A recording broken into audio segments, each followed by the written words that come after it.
موجودہ سیلاب ہو، امتحان یا عذاب۔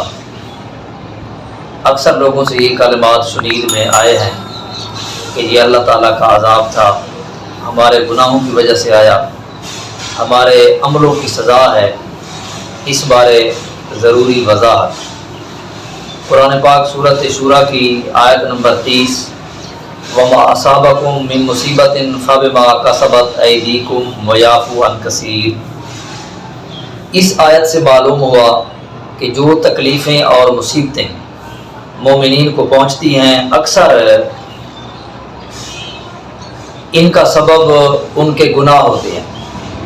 سورۃ حدید کی آیت نمبر 22، ما اصاب من مصیبت فی الارض ولا فی انفسکم الا فی کتاب من قبل ان نبرأها ان ذلک علی اللہ یسیر۔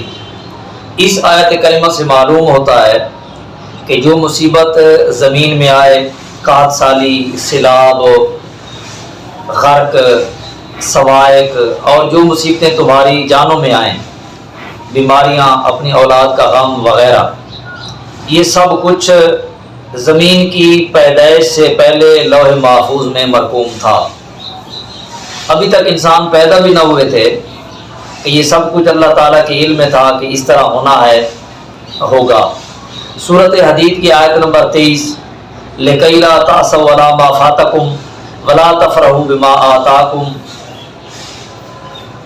یہ خبر تمہیں اس لیے دی گئی کہ جو کچھ تمہارے ہاتھوں سے نکل جائے اس پر غم نہ کرو، اور جو تم کو دیا اس پر خوشی نہ کرو۔ جب ہر شے تقدیر الہی میں ہے تو مومن ہر حال میں صبر اور شکر کا دامن نہ چھوڑے۔ حضرت امام فخر الدین رازی تفسیر کبیر جلد 9 صفحہ 600 پر بڑی تفصیل سے اس مسئلے کو ذکر فرماتے ہیں کہ لوگوں کو جو مصیبتیں، تکلیفیں پہنچتی ہیں، یہ ان کے گزشتہ عملوں کی عقوبت، سزا ہے یا امتحان۔ بعض علماء قائل ہوئے، کچھ علماء کرام نے یہ فرمایا کہ عملوں کی جزا سزا قیامت والے دن ملے گی، یہ دنیا محض دار العمل ہے۔ اس پر امام راضی نے چند دلیلیں ذکر فرمائی۔ پہلی دلیل سورۃ غافر کی آیت نمبر 17، ارشاد خداوندی ہے، الیوم تجزا کل نفس بما کسبت لا ظلم اليوم۔ آج قیامت والے دن ہر جان کو اس کے عمل کی جزا ملے گی، آج کسی پر ظلم نہیں ہوگا۔ دوسری دلیل، اگر جانی اور زمینی تکلیفیں گناہوں کی وجہ سے ہیں تو یہ صرف گناہ گاروں کو ہوتی، یہاں تو زندیق اور صدیق مسائل میں تکلیفوں میں مشترک ہیں، بلکہ دنیا میں تکلیفیں بنسبت گناہ گاروں کے صالحین، صدیقین، نیک لوگوں کو زیادہ ہوتی ہیں۔ حدیث شریف میں خص البلاء بالانبیاء ثم الاولیاء ثم الامثل فالامثل، سب سے زیادہ مصیبتیں انبیاء کرام پر گزری، پھر اولیاء کرام، پھر جتنا زیادہ متقی پرہیزگار تو مسائل بھی اتنے زیادہ۔ جو پاک ہستیاں گناہوں سے معصوم ہیں یا محفوظ، ان کا تکلیفوں میں زیادہ مبتلا ہونا دلیل ہے کہ یہ محض امتحان اور آزمائش ہے۔ تیسری دلیل، یہ دنیا دار العمل، دار التکلیف ہے۔ اگر ان سیلابوں کو عملوں کی سزا کہا جائے تو لکانت الدنیا دار التکلیف و دار الجزا، پھر یہ دنیا دار العمل کے ساتھ دار جزا بھی بن جائے گی۔ وَهُوَ مُحَالٌ، یہ محال ہے کیونکہ دار جزا وہ آخرت ہے۔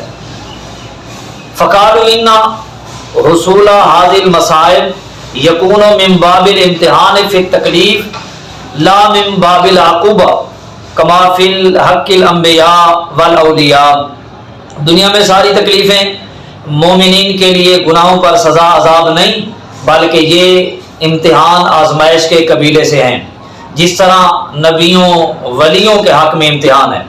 حضرت امام ربانی مجدد و منور الف ثانی شیخ احمد فاروقی سرہندی علیہ رحمہ سے سوال ہوا، دنیا میں مصیبت جب کسب سیئات پر آئے گی تو ان مصیبتوں میں غیر انبیاء غیر اولیاء گرفتار ہوتے۔ دوسری بات کہ جو اہل ایمان بزرگ ہیں ان کو مصائب کے حوالے کرنا، تکالیف میں مبتلا کرنا اور دشمنان اسلام ناز و نعمت میں ہوں، اس کی کیا وجہ ہے؟ مکتوبہ شریف دفتر دوم میں حضرت امام ربانی نے جواب دیا، دنیا اور آخرت آپس میں نقیض مخالف ہیں۔ دنیا میں تکلیف، آخرت میں تنعم تلذذ، دنیا میں نعمتیں تو آخرت میں تکلیفیں۔ مسلمانوں کو دنیا میں مصائب کے حوالے اس لیے کیا جاتا ہے تاکہ وقتی تکلیف دیکھ لیں اور ابدی دائمی نعمتیں حاصل کریں۔ ملفوظات مہریہ صفحہ 73، مکتوبات مہریہ صفحہ 155۔ ایک دن حضرت امام حسن مجتبی علیہ السلام پاکیزہ لباس میں گھوڑے پر سواری کرتے ہوئے مدینہ شریف سے باہر نکلے۔ آگے ایک ذلیل خراب حال یہودی ملا، اس نے کہا کہ یہ حدیث سچ ہے، الدنیا سجن المومن و جنت الکافر۔ تو حضرت امام حسن مجتبی علیہ السلام نے فرمایا بالکل ٹھیک ہے۔ اس نے کہا میرا اور اپنا حال دیکھو۔ تو حضرت امام حسن مجتبی علیہ السلام نے فرمایا جو کچھ اللہ پاک نے میرے لیے جنت میں انعامات تیار فرمائے ہیں ان کی بنسبت میری یہ حالت جہنم ہے، اور جو تیرے لیے عذاب دوزخ ہے اس کو دیکھو تو تیری یہ حالت تیرے لیے جنت ہے، کیونکہ کافر کے کفر کا تقاضا ہے کہ وہ عذاب ابدی دائمی میں گرفتار ہو۔ پھر حضرت مجدد پاک سے سوال ہوا کہ اللہ تعالیٰ اس بات پر قادر ہے کہ اہل ایمان دوستوں کو اس دنیا میں تلذذات عطا فرمائے اور آخرت میں بھی نعمتوں سے نوازے، تکلیفیں کیوں آتی ہیں؟ تو حضرت امام ربانی نے پہلا جواب دیا، بندہ جب تک بھوک نہ دیکھے لذت طعام کیسے حاصل ہوگی؟ مومن چند روزہ زندگی میں تکلیفیں دیکھ لے تاکہ دائمی ابدی عافیت تلذذ کی قدر معلوم ہو جائے۔ حضرت امام ربانی نے دوسرا جواب دیا، ان امتحانوں سے تکلیف عوام کو ہوتی ہے، خاص لوگوں کو اتنی لذت نعمتوں سے نہیں ہوتی جتنی تکلیفوں سے حاصل ہوتی ہے۔ تیسرا جواب دیا کہ یہ جہاں دارالامتحان ہے، حق اور باطل دونوں جمع ہیں، اگر دوستوں کو تکلیف نہ ہوتی تو کفار متمیز ظاہر ہو جاتے، حکمت آزمائش باطل ہو جاتی، جو ایمان بالغیب کے بالکل منافی ہے۔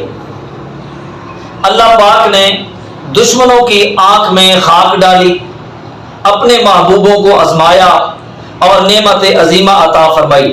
یہی وجہ ہے کہ جنگوں میں کبھی مسلمانوں کو غلبہ، کبھی کفار کو غلبہ۔ جنگ بدر میں مسلمان غالب تھے، جنگ احد میں کافر غالب ہو گئے۔ حضرت مرزا حسام الدین اور شیخ بدیع الدین سہام پوری کو جو مجدد پاک نے مکتوبات لکھے ان میں فرمایا کہ پہلی امتوں کے لیے طاعون عذاب تھا، اس امت کے لیے طاعون رتبہ شہادت ہے۔ حضرت عبداللہ بن زبیر رضی اللہ تعالیٰ عنہ جو کہ صحابی ہے، والدین بھی صحابی، نانی اور نانا بھی صحابی، دادی بھی صحابیہ، آپ کے دور خلافت میں صرف 3 دن طاعون کی مرض پھیلی، 3 دنوں میں 70,000 مسلمان شہید ہوئے۔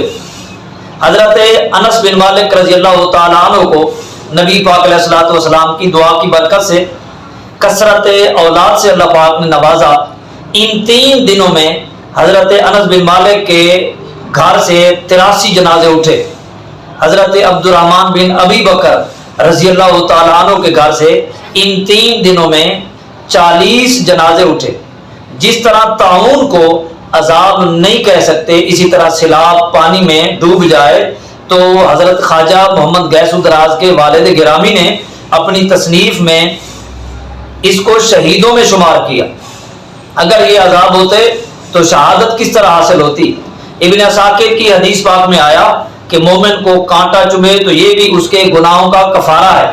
اس لیے حضرت سید المسلمین امام القرا ابی بن کعب رضی اللہ تعالی عنہ نے دعا مانگی، اے اللہ میں ہمیشہ حالت بخار میں رہوں تاکہ مجھے ہمیشہ ثواب ملتا رہے۔